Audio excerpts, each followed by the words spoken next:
এলাকাবাসী। তাৎক্ষণিকভাবে আমরা থানা পুলিশ ঘটনাস্থলে উপস্থিত হয়ে বাচ্চার লাশ এবং তার মাকে থানা হেফাজতে নিয়ে আমরা থানায় নিয়ে আসি।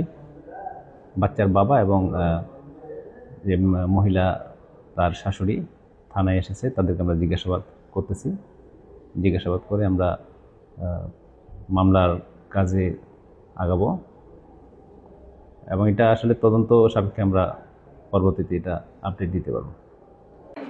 সকালবেলা মানে রাতে আমার ভাইয়ের সাথে ভালোভাবে শুইছে, কাজ জানে ঝগড়া না কিছু না, ভালোভাবে শোয়ার পরে সকালবেলায় আমার ভাই খুঁজতেছে ভাবি আর আমার বাইসতে নাই, ঘর টেনে নাই, হারাই গেছে গা।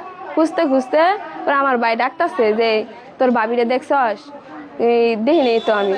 পরে আমি ঘুমতে উঠার পরে ভাই সহ আমার আব্বু আম্মু সহ খোঁজাখুঁজি করতেছে। খোঁজাখুঁজির পরে আমরা আমার এক জেঠা ওই বাজারে ডিউটি করে, ওই ডিউটি দেখছে। জেঠা তো আবার চিনে না, আমার ভাবি দেখে নাই।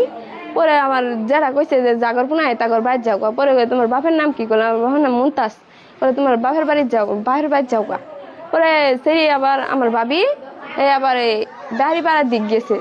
যার পরে উনি এক লোক মানে বাড়ি তাগরে বলতেছে যে আমি এলা ফোন দিমু, এলা বাবার ফোন দিমু, এলা মোবাইলটা একটু দিবেন, আর আল্লাহ ওটা দিয়ে আমার একটু থুয়াইবেন, কম্পিউটার থুয়াইবেন এলি বলতেছে। বলার পরে আমি যাই দেখি আমার ভাবি দাঁড়ায়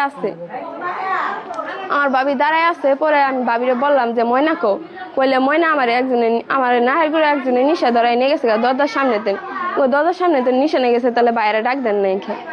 পরে কয় আমার নাহমদে একজনে দরজা খুলে নিশা ধরছে, নিশা ধরে হাই রে। পরে আমার কাছে না আমি সিএনসি তুললাম, আমার হুঙ্গে নিয়ে হেরে আমার বাজারে নামাই দিল।